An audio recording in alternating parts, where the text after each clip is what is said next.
Hello and welcome to Tap That MTG, the show where we tell you everything we know about magic. That's probably wrong, but fun to talk about anyway. Super fun. I'm Shawna. I'm Lesley. And I'm Sage.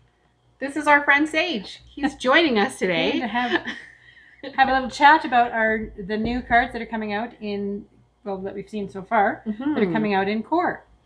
Yeah. So what are we talking about today? All the cards, or we're talking about, like we did last time, where we talk about the commons and uncommons that really are the cards that do all the work for you. Yes, it's nice to get the rares and the mythic rares, but let's face it, you only get access to 6-packs, so you only get 6 of those, and the rest is all going to be commons. So pre-release we're talking about. Pre-release we're talking about, yes. Forgot to mention that. Yes. We're talking about what cards to look out for pre-release. And also another caveat, we don't have all of the cards yet. Kind of at 182 out of 280. Yeah. So it's kind of just what we have so far. Yeah. The stuff we're excited about. So we kind of got together this week and have been kind of pooling the cards that we like the most. So you get to listen to us chat with each other about that. And hopefully you glean some knowledge from that because that's super fun. So we're going to start with white. And the first one on our list that was recommended by one of us, we have them in no particular order, and some of them are by multiple or all of us, Aerial Assault, which is a sorcery, and it costs 2 and a white, and it's destroy target tapped creature. You gain 1 life for each creature you control with flying. So why did this make people's list? It definitely made mine because... it's very reminiscent of cards like Take Vengeance or anything that just destroys a target tap creature.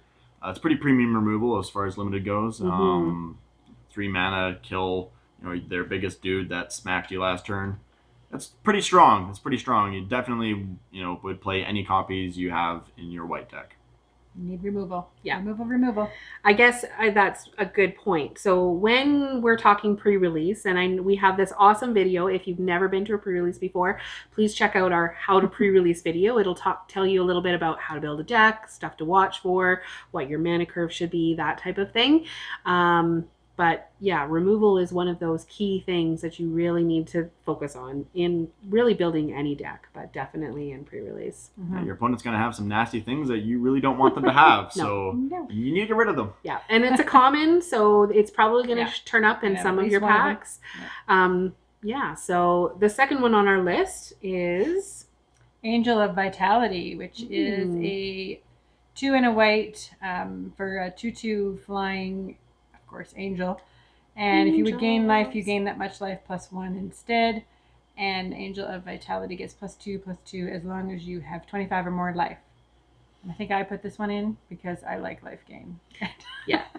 And there's a few cards in my selections there that have life gain in them, so I had this one on my list as well, and for me it was, I didn't really care about the life gain. I didn't think that was relevant. Whether we're going to have 25 life, again, that's a bonus, but it was a 2/2 flyer, so I'll play 3 for that. Absolutely. Yeah. Just the straight up style line, just as even if it was just a vanilla 3 mana 2/2 flyer, I'd still want to put this in my deck. Evasion is really, really important. For limited events, you really want to look for cards that can break parity. Cards that often have evasion, that can get consistent damage in, and this is definitely one of those cards. Yeah. And ultimately, pre-release and draft or any sealed is usually won with your commons and uncommons, which is why we're talking about the commons and uncommons. There are a ton of good rares out there. If you haven't looked at the set and read the set yet, definitely do that. We're going to talk about some of the rares that we wouldn't necessarily put in our decks if we pulled them, or we might sideboard them a little bit later, but we're going to focus on the commons and uncommons. So, yeah. What's the next one, Sage? The next one is Loyal Pegasus. It is a 1 mana 2/1 flyer that says it cannot attack or block alone. I think this is rather strong, especially if you're going for any kind of aggro strategies or any other flyers paired with it. Because if you have another flyer paired with this, it should be pretty important to note that they can both attack pretty well, mostly unblocked, which is very strong. I think this is one of the cards if you have, especially in multiple copies, this work really well in multiples. It can definitely put you towards white. And it's interesting strategies that people, but for some reason nobody ever thinks of flyers, and I put flyers in whenever I possibly can, and it wins me games. They're very underrated, that's for sure. And even this can't attack or block alone, like that Wojek bodyguard card ended up being a really strong card in limited for sure. That is also important to know, yeah. So our next one that showed up on our list is Pacifism, which is a enchantment aura that costs 1 and a white, and enchanted creature can't attack or block, which is just all around, again, another good removal card. It's a common.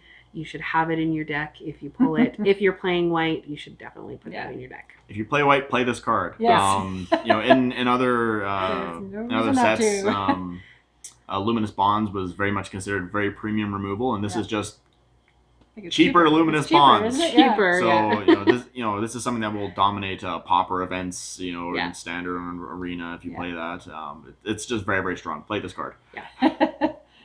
And Raise the Alarm is our next one for 1 and a white, and it is an instant create 2/1/1 white soldier creature tokens. And again, I'm a token girl, and that's just all of a sudden from out of nowhere you've got a blocker that you need. Well, two blockers, right? Yeah, exactly.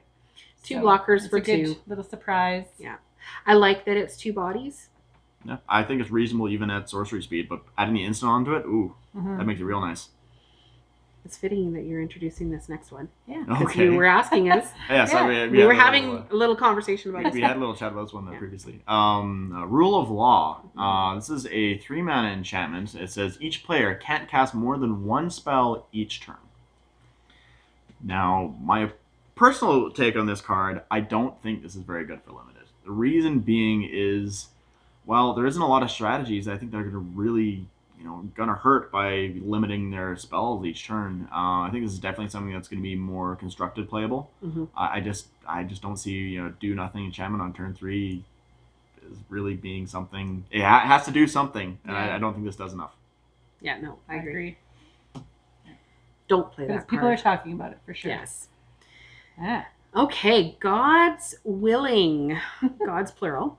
So it's 1 white, this one costs, and target creature you control gains protection from the color of your choice until the end of the turn. So protection from any color for 1 mana cost to me was awesome. Add Scry 1 to that, and this is an amazing card that's an uncommon and absolutely should be played if you're in white. Yeah, I mean, you can even just look at this as like a 1 mana, make your big 7/7 unblockable. So that's pretty nasty. So let's talk about protection, because protection is, if you're a new player, you haven't really. What is protection? Can't touch this. Pretty much. That's right. You can't block, you can't target, you can't deal damage, can't be equipped, enchanted, or anything that's that color. Yeah. So. You still board wipe, massive, damage effects can still kill it. It's targeted, though, that's why. It's targeting. Yeah. So the easy way to remember that is the word debt, D-E-B-T. So D stands for cannot be damaged by, E is equipped or enchanted, and other effects like that.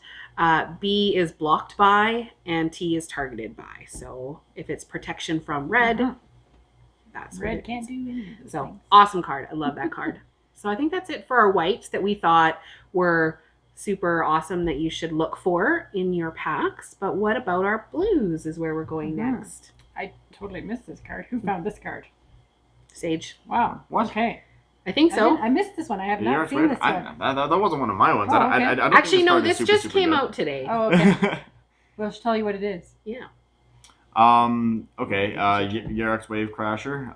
It's a 4 mana 4/4 elemental. When it enters the battlefield, return another creature you control to its owner's hand. I think I put that one on there. I don't remember. I guess to me it's a 4 mana 4/4, which is a nice body with an additional upside of being able to return something to its owner's hand when it comes out. I don't know if it's so much of an upside. It has to be something you control, and I don't think this is like if you have a ton of mana, you can use ETBs, but I don't think there's a lot of Get something out from underneath a pacifism, maybe, but maybe, and that is an application. But I think there's versatility with this, and I think you do need some bigger bodies in your deck. So okay. I did not see it. I like the art. So the art is super cool. art. Yeah. Cool. Cerulean Drake. Who did that one? It's your turn. Me? Okay. Cerulean Drake for 1 and a blue. It is another flyer. It's a 1/1, and it has protection from red. So, and then you can sacrifice it and counter a spell that targets you. So similar to our little Siren Storm Tamer. Yes, I put this one in there. I'm not sure if anybody else liked it, but protection from red was kind of irrelevant. I mean, it's nice that you can't just target it with a burn spell and get rid of it. It's flying, so that's awesome. And the fact that later on you can sacrifice it to counter a spell, I thought was nice versatility. Yeah, I think this is a very solid playable. Yeah. All right, so Brineborn Cutthroat is a nice merfolk pirate. It costs 1 and a blue, and it is got flash. Whenever you cast a spell during an opponent's turn, put a 1/1 counter on Brineborn Cutthroat, and it starts out as a 2/1. So it gets counters. For how much was it again? It's for for 1 2. and a blue. Okay. Sorry, you told me to get rid of it. For 1 and a blue. So it only costs 2. It's not quite a 2/2 for 2, but with the upside of being able to have flash, and it can get bigger. I'm not sure in limited if we're going to be playing a lot of spells on other people's turns, but I mean, if you get this card and it's one of your filler cards, there's always some in your deck. So I think it's definitely a nice little solid thing. And it can also be used as like a pseudo removal spell. If during your opponent's one of their attack steps, you can flash it in to block something they weren't expecting. Straight out of David Jones' locker. Literally. Yep. Awesome. Great art on that card too. Look at that knife. I love that. It's fantastic. Awesome. What's next? Next thing would be Frost Lynx. That is a 3-mana 2/2. I really like this card. When it enters the battlefield, tap target creature and opponent's controls. That creature does not untap during its controller's next untap step. Yeah, this is a reprint. Yeah. Nice little. Do a little bit of work for you. Yeah. This thing very much reminds me of a cheaper version of Chillbringer. Yes, it's not going to 3/3 and doesn't have flying, but I think this thing is very, very strong for blue commons. When did Frost Lynx when was it last printed? I can't remember, but it was Origins. in my lifetime. I think it was when I first started playing. I remember that from great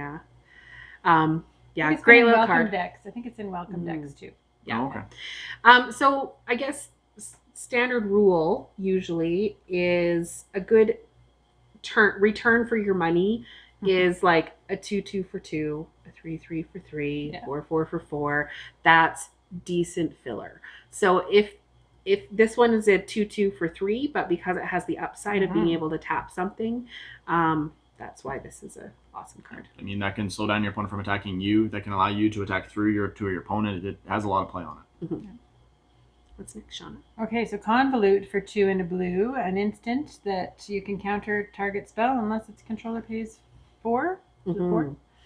I put that one in there. Counter spells, I think, are I don't typically play with them, but those that do play with them, this is a nice one to have in there. I like that it pays 4. 2 is easy to kind of, you have to play those early game because once they have mana out, they can just whatever. Spell Pierce, for example. But to pay 4, you have probably paid most of your mana to play your big bomb or something like that, and to try and keep 4 aside. Anything really. Yeah. Yeah, and I think an interesting comparison is comparing, the upside to something like Cancel, where for an extra blue, as opposed to the generic, you just get a straight up hard counter. Now I do think, as far as limited environments go, Convolute would probably be better in most situations because that allows you to more comfortably play more than one color, which most decks will be playing 2 colors. So I do like this. You're more comfortably able to. You only have one. Only need one blue source to actually get to play it. So I do like that about the card as well. Good pro tip. You try to stick to 2 colors. If you have to splash 3, we'll talk about that a little bit later too. But I'm very irresponsible in that regard. I should just stick to 2. We always say that. So I love this little pirate. I think other people had it on their list too, but Spectral Sailor, it costs 1. It's a 1/1. Typically we stay away from 1/1 or 1 cost 1/1. Some people do. I don't. But this one has flash. It has flying. And later on in the game, if you still have it, you can draw cards. And drawing cards is awesome. It is awesome. And look at the art on that card. That's fantastic. Spectral Sailor. Yeah, this is definitely something that I think breaks the exception of just playing, 1-mana 1/1s. Mm-hmm. It's a flying, it has evasion, so it can get some early damage in as well. And then the activated ability late game, that is so good. So Drawing good. cards just for 4 mana, that is actually amazing. So good. Hardcover, us librarians had to put this one in, right? Yeah. So hardcover for 1 blue, it's an aura to enchant a creature, and your enchanted creature gets +0/+2 and you can tap it and draw a card, then discard a card. So yeah, again, card draw. Yeah, and I mean hardcover. A little tough guy. Hardcover. We're both librarians. Yeah. Yeah. There's a lot of library cards in this set, and I'm loving it. Just saying. You play library tribal. It makes me want to play library tribal. Just for flavor. Jace, Tamio, Book everyone. Devour. Yeah. Yes. All the good ones. What's next, Sage? Next thing would be Cloudkin Seer. Mm-hmm. It's a 3-mana 2/1 flyer. When it enters the battlefield, draw a card. I really, really, really like this card. 3-mana 2-power flyer. Again, we kind of already said that that's pretty good, but being able to draw a card on top of that, that's very, very good. If you could just pack your deck full of a ton of these, I think. And it's an elemental. It is an wizard. elemental. Elemental That is true. thing. So it's an elemental and a wizard and all those things, and there's a lot of good elemental tribal type stuff. So that can help you maybe flesh that out later if you want. Hopefully. Here's another good library card, Portal of Sanctuary. Oh my goodness, look at the art on that card. Maybe I just pulled it because of that, but let's read it. It's 2 mana and 1 for an artifact. It costs 1, and you can return target creature you control and each aura attached to it to their owner's hand. Activate this ability only during your turn. So if you need to get rid of something that is enchanting your creature, like pacifism, or if somebody is trying to kill your creatures as you attack or something like that, too bad. I'll just I mean, it's situational. It's probably a sideboard card, but I love it, and I'll probably put it in my deck anyway just because it's cool. I mean, you can sort of use it like a repeating counterspell for removal. You do have to play the creature again, but it'll save you that from your stuff getting blown up. So you can 2-for-1 your opponent in that way. Yeah, and I mean, look at the flavor text on that. If you need to disappear for a while, I know a place. That's fantastic. I love that so much. By the Master Archivist. I'm sorry, that's awesome. Yeah, it is. What's next? All right, I like this little Octoprophet. He is a 3/3 for 3 and a blue, and when it enters the battlefield, scry 2. I'm kind of into the scrying and drawing cards thing. Since last pre-release, I had quite a few opportunities for doing that, and that actually, I think, will help me get farther along than normal. So scrying and drawing, I think, is a really good thing. Knowledge is key. Knowledge is power. Knowledge. Listen to that, kid. Stay in school. Stay in school. Unless you can make $25 million on playing Magic, then you can do Yes. that. Well, what was the prize pool for Mythic Invitational? It was $150,000. Still, don't quit school. Yeah. Follow Or your homeschool dreams, or but, something. I don't know. All right, next one. What's the next one, Sage? The next one is a card that I also actually am pretty excited for as well. Unsummon. 1 blue mana, just 1 blue mana for an instant that says return target creature to its owner's hand. Awesome. Oh, Could be your creature, could be their creature. Yep. And again, you can save it to your own things. You can another answer to pacifism, which I think is another very strong card. Instant speed. There's so much play on this. Even stuff for 2 mana like previous format, Callous Dismissal. Yes, it had the body on it, but sorcery speed and 2 mana. This is 1 mana instant speed. Yeah. And I think that's very much worth it. Definitely don't pass this card by. Yeah. All right. So the last blue one we have is called Winged Words. Another good library card. Just saying. Yeah, I picked this one. Two, I did too. Two in a blue. It's a sorcery, so not quite as good as an instant, but this spell costs one less to cast if you control a creature with flying. There is a decent amount of flyers in this set, so there is a good chance that you will have some. It's just a draw 2 cards. And if you can draw cards, That's 2 cards. awesome. Yeah. 2 cards, not just one. Mhm. Yeah. So, and it costs less if you have one less. So, I mean, 2 mana for 2 cards is ultimately what you got to think of it as.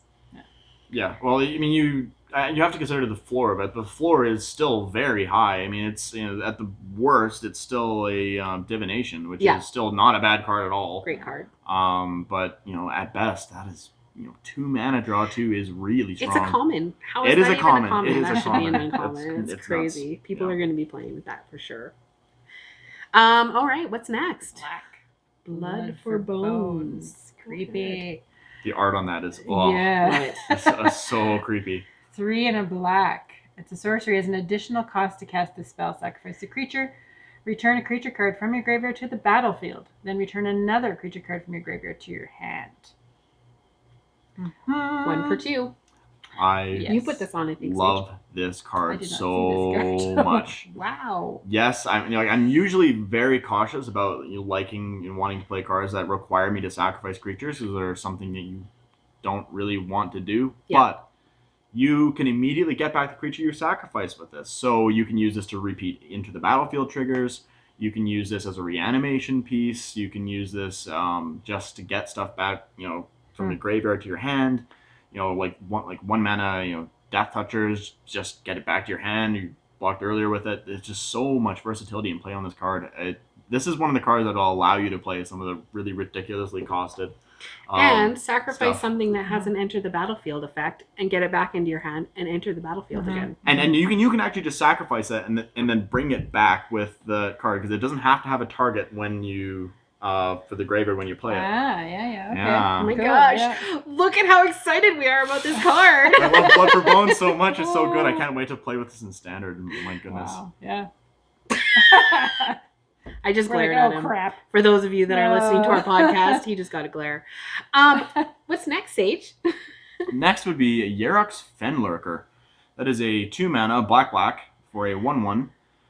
When Yerok's Fenlurker enters the battlefield, each opponent exiles a card from their hand. Speaking of ETB, enter the battlefield craziness. Mhm. Sacrifice that one. Oh yeah, and then you can pay 2 and a black to make it get +1/+1 until end of turn. Yeah. So it's got like swamp breathing. Yeah, sure. Mud throwing. Let's call it mud throwing. Mudslinging. Mudslinging. There we go. He's there we a go. Oh mudslinger. boy. Yeah. Yeah, no, I think this card is very strong. It's just pretty much a better version of Burglar Rat. I think a lot of people will underestimate the difference between exiling and discarding because there's again stuff with Blood for Bones or other graveyard shenanigans. Exiling from a hand can make a difference. Wow. Yeah. Can make a If difference. they're playing with the same cards, then you've got the upper hand if you have that, right? Yeah. Wow. All right. So our next Can I one. do this Sure. It's a vampire. Yeah, I put it on mine too. Bloodthirsty Aerolist. It's a 1 for 1 and 2 black. It's a 2/3 flying vampire. And whenever you gain life, put a 1/1 counter on it. Because I like life gain. Mhm. Soren's Pride Mate. Pretty much. So this is going to Yeah. be great for your Soren's Pride. Yeah. I love that. So this is going to be good for your standard deck. Mm-hmm. Why is it good for your pre-release deck? Because I'm going to put life gain in it. What if you don't have any life gain? You don't have cards? any life gain. It's still a 2/3 flyer. It's still a 2/3 flyer. Hard to get rid of. Yep. Just 2/3 flyer for 3 mana. That is straight up good. Mhm. But there's a lot of life gain in this set, and even if you have just a little bit, if you make that a 3/4 flyer for 3 mana, oh boy. Yeah, Just once. Yeah. it's awesome. Yeah. So the next one is Audacious Thief. And when it attacks, you get to draw a card and you lose a life. So it's a 2/2 for 3 mana. It costs 1 black and 2. I think Sage, you put No, this one on there. This was one of my picks. Yeah. Yeah. Why do you love this card so much? It's below rate, first of all, so that is a downside. And it is only a 2/2, so it is easy to kill. However, it does replace itself. And if you can get in, like, even just 2 attacks of this thing, you have drawn 2 cards Yeah, and lost 2 life. So that is very, very strong. If you can get in multiple attacks after this thing is a very nasty threat that must be answered by your opponent. If this thing is left unchecked, it is going to be a disaster. A handful of cards. Yeah. And people will leave it unchecked because they're like, it's just 2/2, it's fine. You're losing life every time. Yeah. Fine. Attack me. You lose life, right? Yeah, believe me, 1 card is definitely worth 1 life. So talk to our new players about replace. You said it replaces itself. Explain that. So when you use a card, let's say you use a card and it gets killed. You've gone down 1 card in card advantage. However, if you have a card that allows you to draw a card or search up another card, anything that puts another card back in your hand for the card that you spent to use it, even if it dies, you still haven't really lost much. You still have that card that you were able to get off of it. So it kind of replaced itself. And this can do more than that. And there's a lot of games that are won by you having more cards than your opponent. Mm-hmm. So yep. Options. What's next, Sage? Next card is Disfigure. 1 black mana for an instant. Target creature gets -2/-2 until end of turn. All right, this is a black shock, and I love it so much. Absolutely, Yep. It's just very good. Removal. Yeah. Great card. Play it. Enough said with that, right? Yeah. Exactly. You're in the top of the order. Noxious Grasp. I'm in the top of the order now. Oh dear. Destroy target creature or planeswalker that's green or white. You gain 1 life. Life gain. Sorry. Yeah. It's an instant, so. It's 2 destroy target creature. Yeah. Life gain is Does kind it of have to be green or white? It does have to be green or white. Right. So you can sideboard it out if you're not finding it situational. useful. But and this is an interesting question because undoubtedly it is a very strong card. However, is this something you would run in your main board? Because you have to be relying on your opponent playing green and white things, and I would probably run it in my sideboard personally. Yeah. I don't think gaining 1 life for 2 is worth it unless you have other things that when you gain life, this happens. So if you had other things to kind of work off that, then that's great. Mm-hmm. But yeah, this is something that I think the color hate cards, and this doesn't just go for Noxious Grasp, but I think it goes for pretty much all of them. Mm-hmm. They're really strong, but I don't know if I would really want to play them in my main board, just because they are situational. Yeah.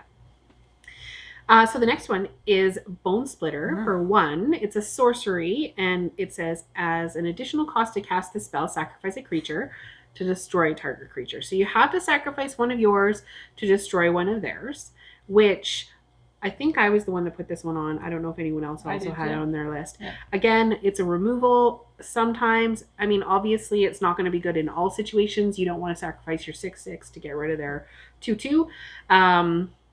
That's just bad magic. Yep. But if you have some tokens like your little token that you creating 2 tokens or something like that, if you have a lot of little creatures that you don't need anymore because they've done their due diligence, then this is a great little card to have. Yeah, I don't think this is something that immediately goes into all black decks. I feel like you have to have some low, cheap stuff for tokens to be able to get rid of it.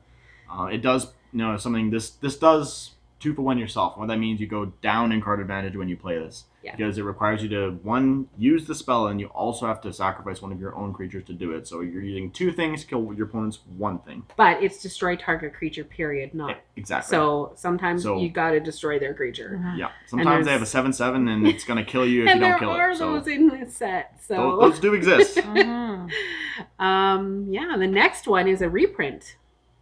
Murder. I like this version best. This is pretty much the definition of premium removal. You have 2 black and 1 for instant that just says, destroy target creature. Kill that thing. You die. You're dead. You don't have to pay anything else. Just kill the thing. So out of those 2, Bone Splinter and Murder, even though Murder costs 2 more to cast, and you have to have 2 black, do you guys think Murder is like, if you're choosing between the 2, which one to keep in your deck, that Murder would be the one that you'd keep? 100% Murder. Oh, yeah. Sure. For sure. Me too. Glad we're on the same page. You're gonna let me do the other vampire. Well, you're at the top Vampire of the of the Dire Moon for 1. It's a 1/1. Speaking of 1/1s that somebody likes to play, This one has Death Touch and Lifelink. So, yeah. I think I'm we gonna all play put this that. one in. Yeah, I think this is another one of the I love it exceptions so to much. playing 1/1s, just because it has Death Touch. Yeah. So Chump Death blocker Touch that is kills anything. very good. I mean, this gets in for early damage, getting you a little bit of life, and then later in the game, you'd be staring down your opponent's big 7/7 and just look at him funny, and you want to even attack him. Unless it has protection from any color. Yeah. That is true. From that 1 mana cost True white enough. spell. Yeah, that is true. But then, Sage. And there is Thirsting Bloodlord. Switching the order up. Sorry. 4 mana for 3/3. That'd be It says predictable. other vampires you control get +1/+1. I don't think this is something that I would put in my deck unless I had a critical mass of vampires. 4 mana 3/3 isn't really, super exciting per se. If I did have a lot of vampires, it can get very good, but it's definitely something you'd have to build around. I thought it had a decent body anyway, and if you had that card, I would see what other vampires that you had for sure. For sure. It's very good with vampires. Mhm. Absolutely. Did you put that one in there? No, I didn't actually. Interesting. I put the. None of us remember putting that one in there, but there's our conversation about that. There you go. All right, we're on to red. So Uncaged Fury is our first red. I like red a lot. So 2 mana and a mountain for an instant. Gotta love my instants. Target creature gets +1/+1 and gains double strike until the end of turn. So instants are great to play during combat. You keep that in your hand, you tuck it away, and you play that to kind of just mess with them. And I love that it gives double strike as well as +1/+1. So you're getting your first strike damage in as well as making it a little bit bigger. So there are definitely, you would have to be able to use this correctly, but I like that card. Yeah, I think it's a little situational, but in the places where it is good, it is very, very good. This thing can win you the game outright. If your opponent does not block your big enough creature, giving it +1/+1 double strike can just be game over. Yeah, especially if you have hammer or something on it. Yeah. Yes, of course. Or you can put this on a flyer. That's also really good. Yeah. Yeah, Yeah. true. Yeah. There's some big creatures. Sure. Unchained Berserker. It is a 1/1 for 1 and a red, and has protection from white, and it gets +2/+0 as long as it's attacking. So it's like an Adanto Vanguard without the indestructible piece. Mm-hmm. But with protection from white. With protection Protection from white. from Protection white. from those Adanto Vanguards. Exactly. Yes, true. And you can't target it with any of those white pacifisms or anything Right. like that, Good right? point. So Good point. any of those Just gonna keep spells. bringing it in there. Mhm. Yeah. So protection too, just a reminder, it can't be targeted by them or you. So Yes. just recall that, or just remember that. I believe it's the only uncommon planeswalker in Yeah. this set. I put it in here. 'Cause They might print another one, but so far this is the only one. Chandra Novus Pyromancer. It's 4 mana. so cute. Yeah, her smile is adorable. Look at it. You gotta be careful. Sorry. 4 mana for a 5 loyalty planeswalker. +1. It says elementals you control get +2/+0 until end of turn. The -1 that says add 2 red mana to your mana pool. And a -2 that says Chandra Novus Pyromancer deals 2 damage to any target. Mm-hmm. So I put this one in there. I'm not sure if you guys like this one too, but I felt that the +1 ability was a little irrelevant in this format, just because you have to be playing with elementals in Unless you order build to do around it. it. But Unless you build around it. Yeah. But the fact that you can get 2 mana is great, and that there's a little bit of removal there. Deals 2 damage to any target. So it's removal, it's mana, and it starts out with 5. So removal and ramp in one card. Seems good. I'd put it in my deck for sure. definitely. And Pack Mastiff. It's my turn. So for 1 and a red, we have a nice little hound here. He's so cute. He has he's a 2/2 basically for 2. So he's a bear, but he's not. He's a hound. For those that don't know, a bear is a 2/2 for 2. That's kind of looks like a bear, though. Kind of looks a little bit like a bear. But he has this really cool other ability, which is what they call fire breathing. Basically, you pay some mana, in this case 1 and a red, and each creature you control named Pack Mastiff gets +1/+0 until the end of turn. And actually, I didn't even realize until I just read that out loud that it's each creature you control named Pack Mastiff, not just Pack Mastiff. So multiple copies would be pretty awesome. If you have multiple copies out on the board, they all get it for that too, which is awesome. And even if you don't, I think it's pretty reasonable. I mean, 2 mana 2/2, that's kind of just on par. It's just kind of, you want to fill the curve with that. Mm-hmm. But having the activated ability on it, while not being, super powerful or anything, it's solid. If you have nothing else to spend your mana on, you make it seem pretty big. End game, you can just, they know that if you have 10 mana out, you can pay for that multiple times for those that... Yeah, some people once per turn. Don't realize that it's only not just once per turn. If you have 10 mana, then you can bump it up +5/+0. So this is an infuriating card. So for an instant of 1 red, your creature suddenly gets a +3/+2 until end of turn. At a common card. So that's I put that in there. I don't know. I guess I just like my little combat tricks. It's a little throw something down there, and I felt +3 giant growth +2 for 1. Yeah, it was only 1 mana cost. You can say all day, well, it's not as good as giant growth. Well, yeah, but giant growth is a really good card. Being slightly worse than giant growth is still not bad. It's still a pretty good card, and it's a common. It is a common. It's reasonable. And we have the next one here. Rapacious Dragon. 5 mana for a 3/3 flyer that says when Rapacious Dragon enters the battlefield, create 2 treasure tokens. So I actually really like this card, mainly because it's in some ways functionally a 3/3 flyer for 3. You have to have 5 mana when you play it, but it does pay you back to the mana that you spent to cast it, which you can use to ramp in the following turns. So this is something that I'd definitely be plenty happy about playing in my red decks. Yeah. Cool. I never actually thought about that whole economy cost of that, but that's a very good point to think about. Then we have a goblin, Destructive Digger, and it's 2 and a mountain. And it's a 3/2. Sorry, I can't see. And it has an activated ability that if you pay 3, you can sacrifice an artifact or land to draw a card. So I'm not sure. I put that in there because I have this thing for goblins as well. And I have a thing for a lot of things. I do. I like tribal stuff, right? So do I. But I thought it was a good little. I like 3/2s. A lot of people don't, but I do.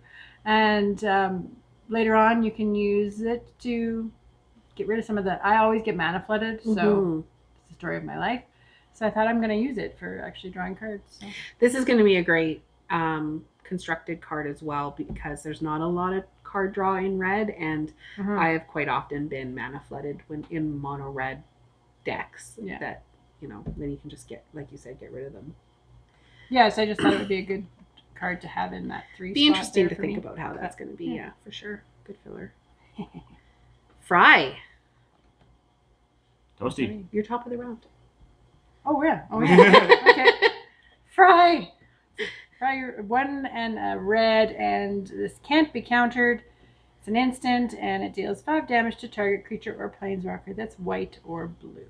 Ha! Ha, Teferi. Name any names. I just named it. Yeah. Sorry. Teferi can go tuck himself. Cluck. Can go cluck himself. Cluck himself, tuck himself. Yeah. Actually, tucking himself is part of the problem. Yeah, exactly. So yeah, it can't be countered, and I don't know, it might be again a little situational for limited, but no, 5 damage for 2 is awesome. It's only to white or blue creature that's right. So it's kind of the same thing as before. It's very, very powerful against certain decks, but it can't be countered. It only works against certain decks. Yeah. So I think sideboard for me might be a good sideboard card. I just think the artwork on this card is so funny. It's great. I love the flavor text as well. It's my favorite card of the set. Oh, really? No. Okay. The Elemental, Chandra's Okay, Elemental Cat is my favorite card of the set. You'll see my favorite card pretty soon. All right. Leafkin Druid. 2 mana for 1 in green.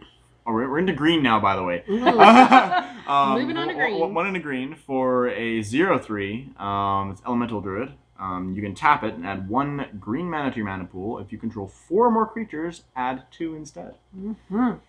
So it's decent nice. ramp piece. Just you have some big drops you want to play, to justify wanting to live your Timmy dreams. Then this is the card for you. And it's an Elemental Druid. It's an Elemental. Mm-hmm. Interesting. It blocks well in the early game too, so that's definitely that. Yeah, it does. It's great. Yeah, not a bad card. All right, the next one we have on the docket is actually a nice little card called Barkhide Troll. It costs 2 green, and it is a 2/2 basically for 2.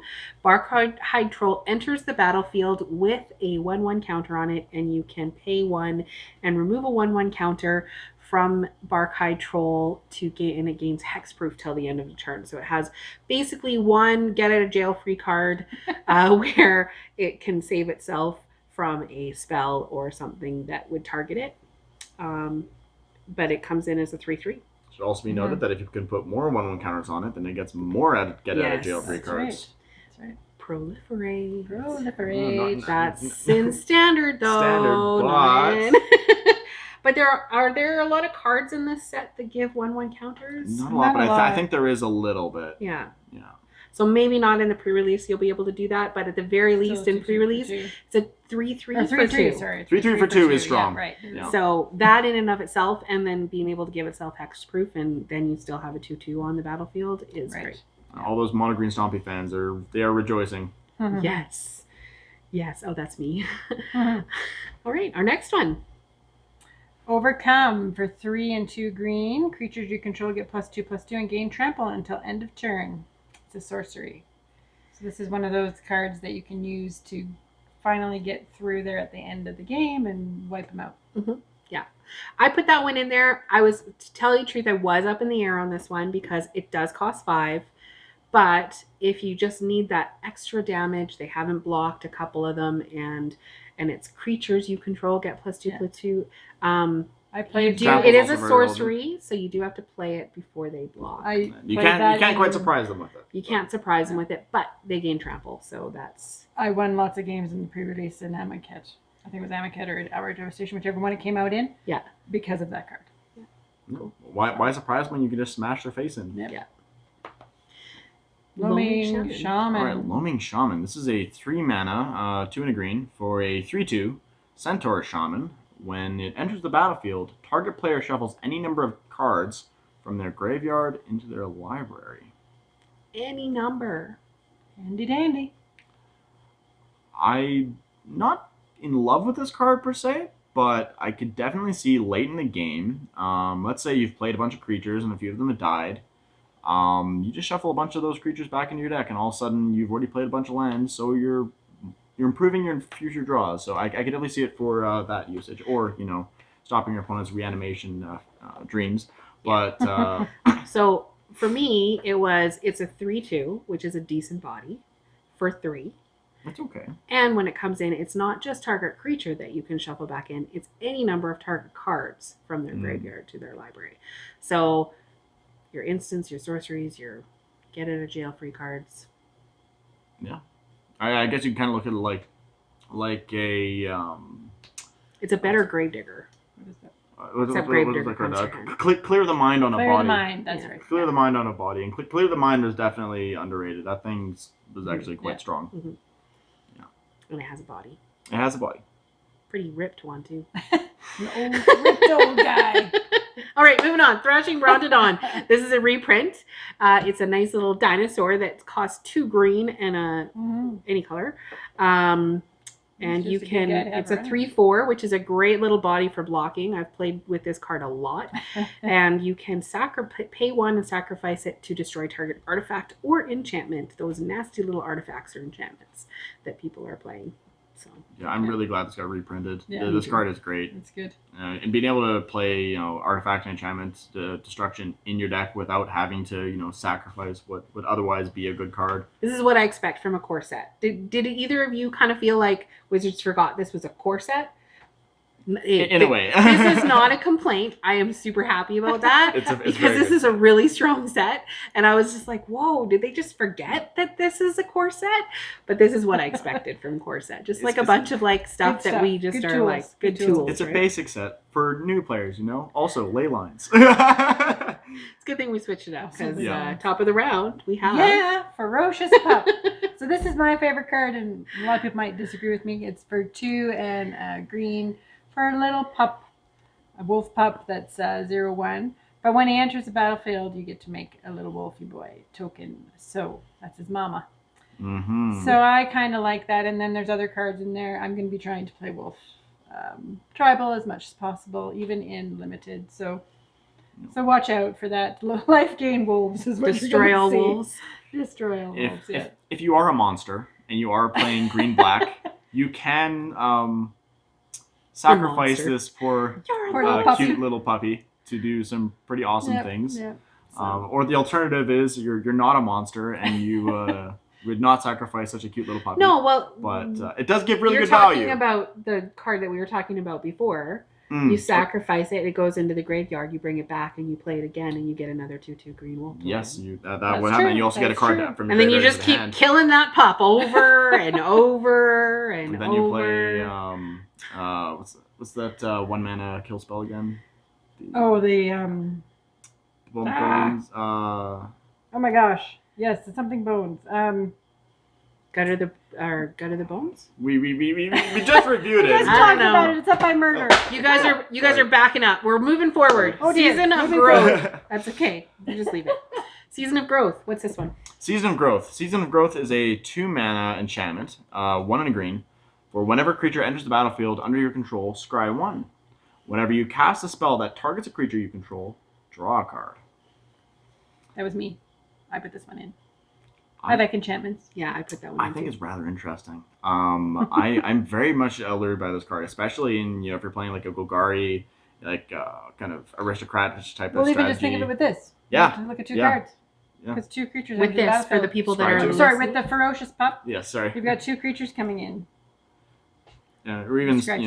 this is one of the cards that mitigates a lot of the cost of playing that other sacrifice a 1 mana kill spell, because it would make it replace it because you're targeting a creature you control. You get to draw a card because of that. So that is a really nice interaction. The very least, you have a 2-cost enchantment that whenever a creature enters the battlefield under your control, you get to scry. Look at your cards. For 2 mana, that's not bad. That's really what I was thinking. It's really good. And then the upside of the other, right? Whenever you cast. So I love that card too. And then the next green one, which I think not our last green one. The next we like a lot of green is Woodland Champion, and it's a 2/2 for 2, so a nice little bear. But it has a beautiful cat in the background. Whenever 1 or more tokens enter the battlefield under your control, put that many 1/1 counters on Woodland Champion. So, yes, you can pair that with your tokens. Your ferocious pup. Yep. So if you have tokens and you're playing with tokens, at the very least, it's a good filler card. So Raise the Alarm is also very strong. It also should be mentioned, if you have the rare 3 mana Chandra, you keep getting 2 counters on it every turn. Very strong. It's a nice little synergy there. Yeah. Mm. Oh, okay. yes, Cool. once you go through and you look at all your rares, then you can feel how they fill out with these beautiful filler cards. Cool. Alright. It's me. Okay. Silverback Shaman. This is an ape shaman. I don't know why I can't understand when it's my turn. So 3 and 2 green. It's a 5/4 trample big ape dude. And when it dies, you get to draw a card. So I don't think he's going to die very often, though. He's going to be doing a lot of damage. She's pretty small. He'll be doing some damage quite well to Yeah. start with, but if they do decide to They might have to bounce him back kill to him, your hand, you at least maybe. get I to don't draw a know, card, so but- there goes replacement. Replacing itself. Yes. Yeah. Yeah. And this is another card that, again, if you wanted to reanimate it for its dies trigger, that's also strong. Yeah. This is just pretty much a better version of Rock something Oracle? Rock's Oracle. Yeah, that's right. Rock's That's right. Oracle. It's Yeah. pretty much a much more buffed up version of Rock's Oracle. Cool. Okay. Like that one. All right, Thicket Crasher. This is a 4 mana, 4/3 trample elemental rhino. Other elementals you control have trample. Nice. I actually do like this card quite a bit. It's just a pretty solid green smasher facing card. Don't really know what else to say. Yeah, 4 mana is reasonable. I think up to 5 mana is reasonable and limited. Once you get above 5 mana, then you have to kind of really start thinking about why you're putting that in. But for 4, good body. Yeah, that's not bad. And granting other things trample, that's not insignificant either. Mm-hmm. And now we're moving on to some artifacts, not to be forgotten. We have Vial of Dragonfire, which is a 2 mana cost, and you put it out on the battlefield. It sits there until you need it. You basically can pay 2 and sacrifice it to deal 2 damage to target creature. It's not outstanding. In my opinion, I put it on there so I can say that. Mm-hmm. It's not an outstanding removal, but it is a little bit of removal, a little bit of damage for even just doing that little bit of extra damage. If someone is coming in with their silverback, or their Thicket Crasher, and you only have a 1/1 to block them, you block it. Yeah, the trample goes through, but you have this little, if you come in, I'm going to kill your creature, and that will be the last time you come at me. Yes. And even if it isn't very mana efficient for the damage that it does, can be put into any color of deck. So if you are short on removal, this can be a saving grace. Mm-hmm. See, to me, this is play it for the mind games. Play it for the mind games. Yeah. Well, you did that with what's that other little one? The little fireball. It was a bomb. Thing. Yeah, mega bomb. Anyways. Yeah, you did the same thing, and it always worked because everyone's like, "Oh, I don't want to do it." Got to think about this. All right. Yeah, you're tricky. All right, so Diamond Knight. It's for 3. It's a 1/1 knight artifact creature. It has vigilance, and as it enters the battlefield, choose a color. Whenever you cast a spell of the chosen color, put a 1/1 counter on Diamond Knight. Diamond Mare, but knight without the lifelink. Yes. Yeah. Well, actually, better because it gets the counter on it. Yeah, no, I really like this card, especially for low to the ground aggro decks where you can multi-spell the turn following this. This can get really big really quickly. And it has vigilance. Exactly. I really like this card. Big fan. And it's whenever you cast a spell. So for those that are new, I know we keep going back to this, but there are a lot of new players that listen to us or watch us. A spell is basically any card that you cast from your hand. So your creatures are spells as well. It is a not land. Yeah. Cool. All right. Next one is Ancestral Blade. Now this is a colored artifact, so it is 1 and a white. For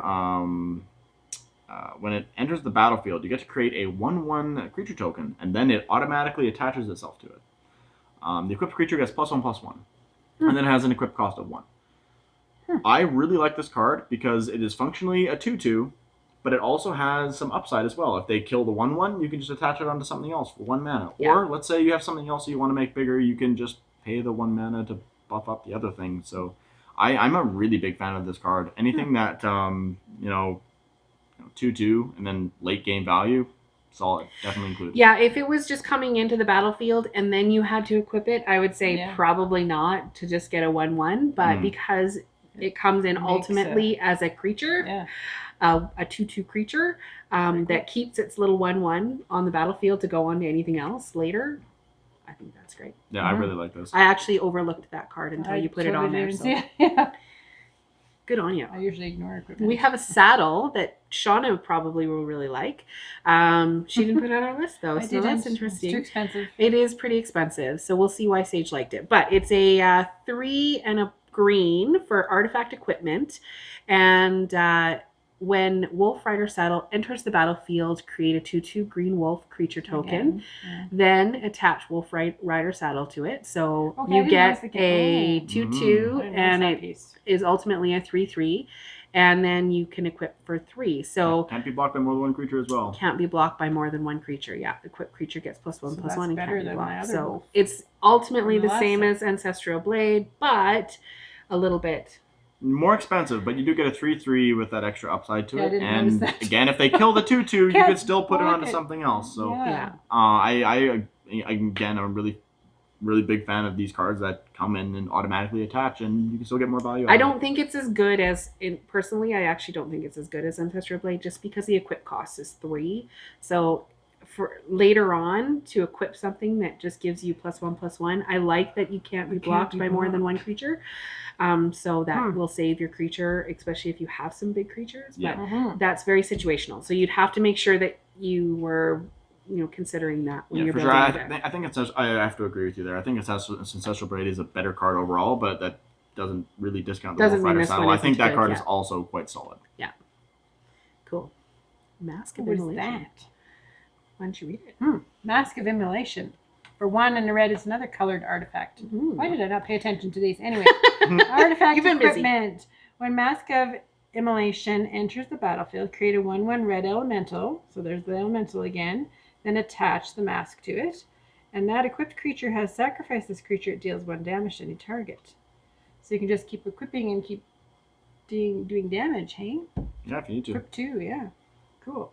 And you can sacrifice at instant speed. So if your opponent tries to kill something, you can get some value out of it. You can ping down one of their dudes. Yeah. It makes all of your combat interactions more complicated because, if you have a 3/3 and they're trying to block with a 4/4, you can, cause some problems. Yeah, definitely. I'm gonna definitely have to see how this one plays out, but I'm I not don't totally think, sold on it yet. I don't think Massive Immolation is quite as strong as the other two, but I still think it's a decent red card. Cool. All right. Scuttlemutt. This time it's a colorless artifact. 3 colorless for a 2/2 creature.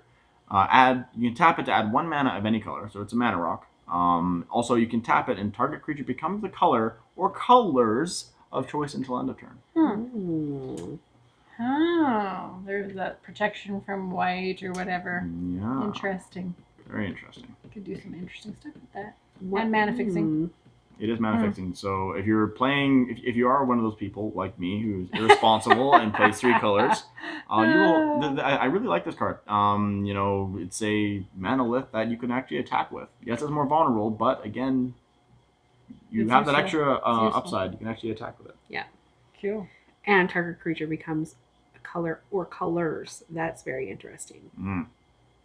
I'm not sure. Oh wait. Oh, I just realized. If you wanted to, I didn't even realize this interaction with those situational removal spells. You can turn your opponents into the colors of creatures you need to do to blow them up. So this is actually, if you have some Scuttlemutts, you can actually play those situational removal spells. Do to them. Oh. Yeah. I see. So you can play the color hate cards on them. Pro tip, see? You stick around this long, you get the pro tips. Yes.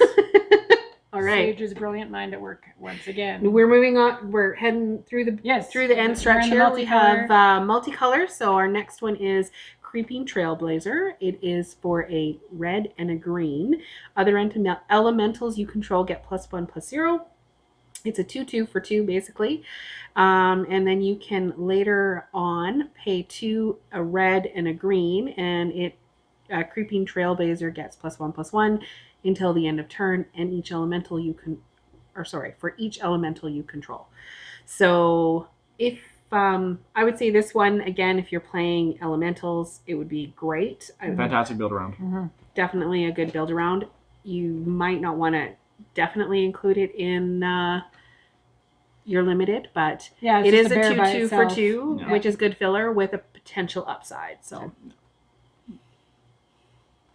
Ooh, Moldervine Reclamation for 3, a black and a green. An enchantment, and whenever a creature you control dies, you gain 1 life and draw a card. Oh, interesting. Gaining life. Drawing a card is really what's the important thing there. And I get distracted by the life gain. But yes, whenever, so I know which deck I'm going to put that in. But anyways, That's going to be kind of fun. Yeah, that's going to be really fun. Even with limited, that could be really handy. For sure. In your green black ferocious pup sacrifice. Yes, this goes really well in the green black ferocious pup sacrifice deck. Wow, yes. I guess we need to do a deck tag puppy sacrifice. Call it puppy sacrifice. We're gonna make a puppy sacrifice. Oh no, even better.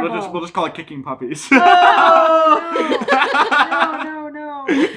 So moving on, corpse night. Oh boy. All right, it says corpse night. Yes. All right, so it's 2 mana, 2/2 for black and white or off colors for a zombie knight. Interesting creature types. Whenever another creature enters the battlefield under your control, each opponent loses 1 life. I love that. Does not say non-token, so you can go crazy with tokens with this. This is.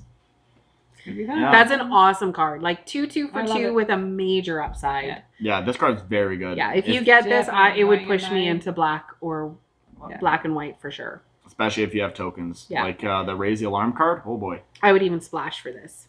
Yeah, for sure. Yeah. All right. Oh my gosh. Empyrean Eagle? Yeah, I think you got it right. Did I get it right?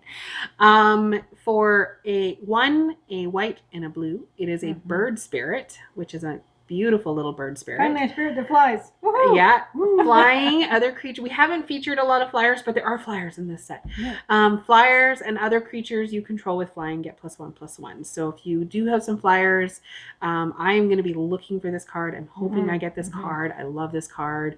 I really want to do a blue-white flying deck for pre-release, but you get what you get. Yeah. This, even if I didn't have a lot of other flyers, again, we went over before with that other black card. 3 mana for a 2/3 flyer. Yeah. That is just solid, straight up. Yeah, straight up solid. Awesome. It's just gonna do some work for you. Ironroot Warlord. So I picked this one for 1, a green and a white. So that's no colors, of course. It's a Treefolk Soldier. And I have a soldier deck that this would be good into. Its power is equal to the number of creatures you control. So, and then you get to pay 3, a green and a white, to make some creatures, make some little soldiers. So, yeah, it's just, and its toughness is 5, which it can just sit there and just get bigger and bigger. So I'm looking forward to that one. No, that thing is, at the very least, it includes itself. So it's 3 mana 1/5, which is really, really good early game blocker. Yeah. I don't know if you've known. But you add any amount of other tokens and creatures, and it gets really big really quickly. Okay. And the next one is the Tomebound Lich. That is a 3 mana 1 and Dimir colors for a 1/3. Don't say zombie. 1 and Dimir colors. Okay. People might not know what that is. I apologize. 1 and blue and a black for a 1/3 zombie wizard that has Death Touch, Lifelink, and whenever it enters the battlefield or deals combat damage to a player, draw a card, then discard a card. I think this card is really high value. If I see this card, it's definitely one of the cards I'm going to be looking for if I'm going to be going into blue and black. Another one of these cards that if you get enough, it enters the battlefield, you get the value out of it. But if you can get more than 1 attack step in with it, really strong. Cool. So they stuck me with the one that is a different language. It's Spanish, I think. Is it Spanish? Okay. I will tell you what this language says because you'll see it up on your screen. But this is Sky Knight Vanguard. Yeah. It is a human knight, and it costs a red and a white, and it's flying. And this is super great because it's a 1/2 that whenever it attacks, it creates a 1/1 white soldier creature token tapped and attacking as well. So if they don't have any blockers to kill your little 1/1 and you just keep getting more 1/1s every time it attacks, great little Boros card. Boros meaning red and white.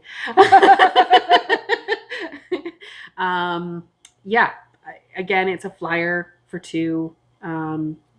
And it has a huge great upside. If this is left unanswered, you're going to have a board full of tokens really fast. Because you can play this early and just start attacking and be super aggressive. They're soldiers, Yeah, you can start to compare this card to like a buffed down flying version of Legion War Boss, sort of. So in limited, this is scary. This is a scary card. Yeah.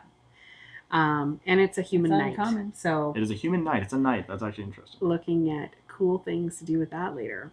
So that wraps up our commons and uncommons that we thought were worthy of mentioning and things that you might want to consider and look for when you're at pre-release.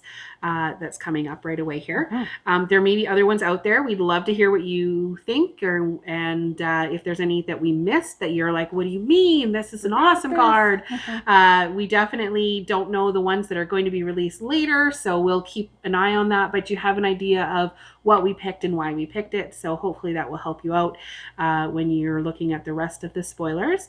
There were some cards, however, that we kind of talked about that were in the rares. We don't typically talk about the rares because a lot of times, well, it's this rare and it's so awesome. Like, why are, of course you want that card. For example, Chandra. Yeah. If you pull her, you're probably going to try and build around her. Yeah. But there are some cards out there that are rares that are not necessarily something that just because it's a rare doesn't mean it's a card that you should automatically put in your deck. And sometimes the rares you shouldn't put in your deck for whatever reason. So we put together a list of some of those, and we'd love to hear what you think after that as well. But what's the first Leave your thoughts down in the comment section below. Yeah, comments or tweet, whatever. Yes. So Starfield Mystic, it's a 1 and a white human cleric, 2/2, and enchantment spells you cast cost 1 less to cast. And whenever an enchantment you control is put into a graveyard from the battlefield, you get to put a counter on the Mystic. So, yeah, it's very situational because of the enchantments. You're probably not going to be playing a lot of enchantments. It is one of those 2/2s for 2s, but to me that should be a common, especially enchantments that I don't know. Yeah, and then this can be a filler in your deck, but this is definitely a card that much more shines constructed. Yeah, is it a good card? Absolutely a good card, especially for commander, especially for some constructed and build around. Maybe not in your limited pre-release pool. So yeah, actually quite strong, and I think it's also very good for commander and other constructed formats. But it's scheming symmetry. 1 black mana for a sorcery. Says choose 2 target players. Each of them searches their library for a card, any card, then shuffles the library and puts that card on top. I think this card is especially strong if you're able to mill away your opponent's choices or commander be diplomatic about it. But I think in a situation like limited where you have to use a card to be able to do this, where it also helps your opponent. I can't see it. It's too risky. If it was you just get to search for any card you want, absolutely. No, it's broken. It's probably going to cost more than that, which is why it only costs 1 because you're getting your opponent to search as well. Yeah. But for that card that you want, they probably have the same thing in their deck. So. Yeah. So it's very dangerous. I wouldn't play this. It would be fun though. It's fun. It's very chaotic. Let's see what you got. Do you have to reveal it? No. Oh, this is going to be a complete surprise. Tricky. All right. The next one that we were thinking was Rotting Registrar. Now, we did have a little bit of a debate about this one, so we'll let you in on that. But it's 2 and a black for a zombie dinosaur 7/6, which is super big. At the beginning of your upkeep, discard a card. So if you the reason I thought that this might not be great is in limited you only have a 40 card deck, and so you should have it built so that all the cards that you have in there will work really well together, and so just to be discarding cards. Now if you have land or something else, I know Sage, you pointed out something that made a lot of sense as well, so I'll let you do that. This is a card, it is way overstated for its cost, and if you're playing this early game, it can really put, the fire to your opponent, make them answer it. That being said, if you're just playing this in a regular deck that has black in it, that just kind of like mid-rangey is slow, you're going to be discarding a lot of cards, especially if your opponent pacifisms this. That just feels bad. That just feels really bad. Because it still triggers. Yes, it'll still trigger. Still Something there. If it's on the battlefield, still you're discarding and can't. But that you being had said, mentioned, That being said, if you play this in an aggro deck that includes black, I think this could be very strong. Main reason being, if you're able to just dump your whole hand out into the field really quickly, like 1 drop, 1 drop, 2 drop, 2 drop, and not have any really cards left in hand, when you play this, you kind of mitigated the downside. You don't have any cards to discard, and if you don't have any cards to discard, it doesn't have to sacrifice itself. Yeah. Just nothing happens. So if you're able to mitigate the loss, it's very, very strong. But otherwise, you really don't want to, like, a 76 is not worth discarding your whole hand for.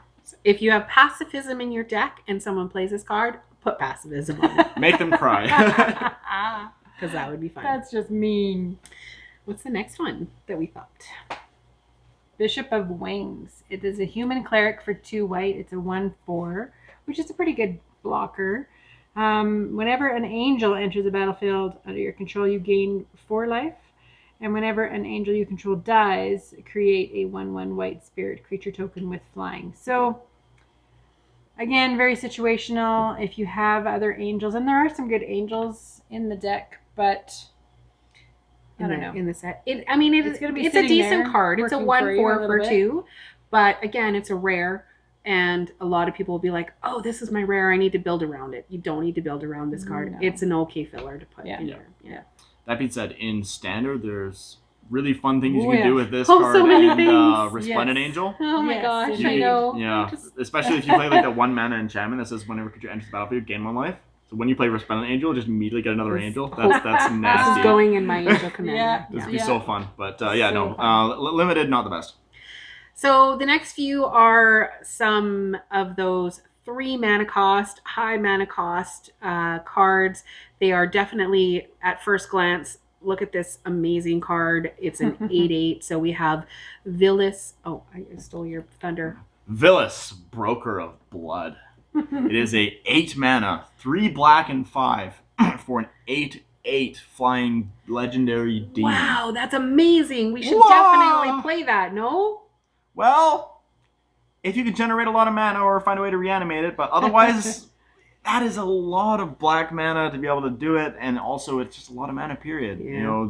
A lot of situations, a lot of games that you'll play, this will just be a dead card sitting in your hand. You won't be able to cast it. You'll be dead before this happens. You'll be dead, or your opponent will be dead, and it'll Yeah. just kind of be useless to you. Pre-release games typically are quite quick, so I should mention what the rest of the card does, though. You also play 1 black mana and 2 life, and target creature gets -1/-1 until end of turn. And then whenever you lose life, draw that many cards. So it's a very, very powerful card, but if you can't get it out, it's not powerful. So next one, similar lines. We have 3 and 3 white, destroy all non-land permanents. That includes yours. In pre-release, you might not want to destroy all of your stuff as well. There would be some situations that would be relevant or beneficial to you, but I think this is more of a sideboard card. And again, it's going to be really hard to play. So you're going to have it sitting in your hand, and you may not be able to play it anyway. And that card could be something that you can play. So Yeah. It keeps you from losing the game, but it doesn't help you win the game. True. No. Tail's End for 1 and a blue. It's an instant. Counter target activated abilities, trigger ability, or legendary spell. So we had a discussion about this one. Sage said it should be in this. This Changing his mind. No. It's like this card. I think is a decent sideboard card. If you know that your opponent has a legendary bomb or a couple that you can be watching out for, some important triggered or activated abilities, then sure, you can include it. But I don't think this goes in my main deck just because it's too situational. I'd much rather a convolute or any other harder counter. Yeah, if this is your rare that you pull, I'm sorry. Yeah. I apologize. I'm sorry. on behalf of Unless I'm Wizards. against you, then it just feels On good. behalf of Yeah. Wizards, I apologize. All right. Attempsis. The all-seeing. 3 and 3 blues, so 6 mana for a 4/5 flyer. It's a legendary Sphinx. You can pay 2 and a blue to tap it and draw 2 cards, and then discard a card, so it's card advantage. And then whenever Attempsis all-seeing deals damage to an opponent, you may reveal your hand. If cards with at least 6 different converted mana costs are revealed this way, that player loses the game. This is not going to happen. So bizarre. It is a pipe dream, and if you're playing this for this Sphinxes are purpose weird. the purpose of trying to win that way, I love you, but you're probably not going to win that way. But it's an amazing card, and I'm glad they printed it. This is going to go great in Commander. It's fun. It's a fun card. Yeah. But not the most important card for Limited. Masterful Replication. It's 5 and a blue. Choose 2. Create 2 3/3 colorless golem artifact creature tokens. Sorry, choose 1. I said 2, didn't I? Or you can choose target artifact you control. Each other artifact you control becomes a copy of that artifact until the end of turn. Again, too situational, too expensive, not enough benefit. If you're playing an all artifacts deck, then great. It's a build around, but don't play it in Limited. Yep. All right, so Leyline of Combustion for 2 and 2 red. It's an enchantment. If it is in your opening hand, you may begin the game with it on the battlefield. Whenever you and or at least one of permanent you control becomes the target of a spell or ability, an opponent controls Leyline of Combustion deals 2 damage to that player. So we were talking about whether we would want ley lines in our... Yeah, all the ley lines come in to the battlefield if they're in your opening hand. For free. Mm-hmm. The likelihood of that happening, well, you can mulligan to get down to that, but again, then you lose your advantage. Mm-hmm. And this one, I don't damage, know. I suppose. It's 2 damage to that player. It seems like this is 4 mana cost. Likely, you're going to be paying 4 to play it. Do you have something else that you can play in that spot? Yeah, to me, it's especially in Limited. Like, in Standard definitely has, more important implications, especially in sideboards. But in Limited, it just seems like a really overcosted situational burn spell. Mm-hmm. And the same thing goes for a lot of the ley lines. Like, they're very powerful for what they do, but I don't think you really want to be including them in your Limited decks. Unless, in sideboard, the you black, the blue, and the white one, I think I would probably try and build around or play with just because of their abilities. I might... It would be very situational. These ones I would definitely not. Leyline of Abundance and Leyline of Combustion. Yeah, so let's talk about Leyline of Abundance. So Leyline of Abundance. It is 2 green and 2 for an enchantment. The Leyline clause, so enters the battlefield if it's in your opening hand. Whenever you tap a creature for mana, so you have to tap a creature for mana, you add an additional green. And then you can pay 6 and 2 green, so 8 mana to put a 1/1 counter on each creature you control. I think for the mana dork ability, really not relevant at all in Limited, and the activated ability is really, really costly. I don't think you're really going to be able to pull that off too often, so I don't think running this card's worth it. No.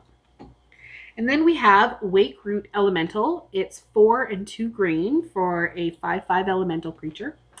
And it has the special ability that if you happen to have 5 forests that you can tap all at the same time, then you can untap a target land you control. It becomes a 5/5 elemental creature with haste. It's still a land, which is great, but the likelihood of you having 5 green mana available in a limited pool is fairly slim. You're probably going to be in 2 colors. This is a mono green card for sure. You have to be running mono green to really want to play this, and well, it's pretty hard. And even in a lot of situations, it's going to end up being a 6 mana 5/5, which is not horrible, but not something that you really want to gravitate towards. Yeah. All right. Kala Zenith Seeker. So for red, a white, and a black. So this one is really tempting. It's a 3/3 flying vigilance. And when it enters the battlefield, look at the top 6 cards of your library. You may reveal an angel card, a demon card, and or a dragon card from among them and put them into your hand. Put the rest on the bottom of your library in a random order. So, yeah, like I said, it's really tempting. It is 3 colors to play a 3/3 flyer. It is a vigilance flyer. So it's kind of a build around for sure. If you have other angels and dragons and demons, it might be useful. And even if you don't, it's a pretty good, like I said, build around. We talked about this one earlier. If you could, if you were in 2 of those colors, then you could splash the other color to play this card. It's actually a decent card at flying vigilance. But if you're if you have to push it, it's not. Don't push it to get her. I guess it more comes with more general lesson to be learned. Like, don't contort your mana base to try to play a card even if it's really, really good, because it's not going to do you any good if you're not able to cast it. That being said, there is a fair bit of mana fixing in this set, so there is that. So this is a bit more viable than it would be in other sets. Yeah. But don't push yourself too hard to play this card, because it is a 3-drop with 3 different colors, and it's a little bit different as opposed to if you had a really higher cost, because you have a higher chance of getting those colors towards later in the game, versus you want to be playing this on turn 3. So getting all those 3 colors on turn 3 is hard to do. I love that it is a 3 mana cost though, because in Commander in Commander, so fun, so fun. I'm so tempted to build that in Commander. Yeah. What's our next one? Our next one is fairly similar to the previous one, at least in principle. Is Kethis, the Hidden Hand. It's white, black, and a green, so Abzan colors, for a 3/4 Elf Advisor, legendary. It says, legendary spells you cast cost 1 less mana to cast. Then you can exile 2 legendary cards from your graveyard. Until end of turn, each legendary card in your graveyard gains. You may play this card from your graveyard. Now, I don't think the second ability is really ever going to come up at all. And then your first ability, maybe not likely. You mainly have to look at it as a 3 mana 3/4. But it's hard to cast. So again, you really have to be in these colors. Yeah. You really have to be firmly in these colors to really want to play this. And I guess the reason we're mentioning these because a lot of people see, oh, it's a mythic. I got a mythic card. I should definitely put this in my deck. Yeah. You don't have to put it in your deck just because it's mythic. Yeah. Same with the next one, Omnath, Locus of Royal. The Royal. Royal. Great card. It basically costs 4, so now we're up in the cost, and has a green, a blue, and a red. And whenever it enters the battlefield, it deals damage to any target equal to the number of elementals you control, situational. And whenever a land enters the battlefield under your control, put a 1/1 counter on target elemental you control. If you control 8 or more lands, draw a card. Really good card. If you can make that work, awesome. I would say play it if you had a lot of elementals to play with it, for sure. But don't try and build around it unless you have that. Yeah, it's very, very, very powerful, but you have to be in those colors. Don't contort your mana base for that card. 2 more. Golos, Tireless Pilgrim for 5. It's an artifact creature, a scout. It's a 3/5, so it's good body. And when it enters the battlefield, you may search your library for a land card, put that card onto the battlefield tapped, then shuffle your library. And then its bonus action here is for 2 and every color of mana possible. Exile the top 3 cards of your library. You may play them this turn without paying their mana costs. So again, pretty tempting, but are you going to have 5 different colors of mana? If you are playing 5 different colors, this card is very good, but don't do that. I want you to be my opponent. Yes. Yeah. If you do that, I will love you, but please don't. Please, for your own sake, don't do that. I like playing. But then afterwards, I'll help you fix your deck so my opponent's win percentage goes up. Yes. There you go. True. And our last but not least, Sephara Sky's Blade. This is such a good card. I love this card so much, it really hurts to be putting this on this list. It's 7 mana. 3 white and 4 for a legendary angel. 7/7 flying lifelink. Oh my gosh! It is absolutely a bomb. Nutters. But again, you have to be able to cast it. It's 7 mana. That's a lot. If you are able to ramp up to play it, then yeah, sure, go for it. But it's hard to do. You can't just throw this in any deck, really. It does have an alternative casting cost, however. The only caveat... Oh, yeah, go ahead. Yeah, sorry. You may pay a white and tap 4 untapped creatures you control with flying rather than pay the spell's mana cost. Now, that would make the card really, really playable, except for the fact that, well, in Limited, you're really not going to have that many flyers to reliably pull that off. She's going to make this happen. One hopes. She is going to make this happen. It also says other creatures you control with flying have indestructible, which is also pretty good, but again... hard to do. If you can fit it in, you have to have ramp to get to it. Yeah, it is definitely a situational card, but it is an amazing card. And the other thing I will say though is that because it's a 7/7 lifelink, you can afford to let them get you down to like 2 or 3 life. You put that in, and all of a sudden you're not losing the game anymore. Yeah, it puts the game out of a reach of a lot of decks really, really fast. So I don't know. This is a cusper for me. Yeah, it's tough, and the same thing goes with a lot of the other really powerful, 3 converted mana cost bombs like Villas and Dragon. If you can get them out, they're absolutely nutters, and they will win you the game. But a lot of the times, you won't be able to get them out.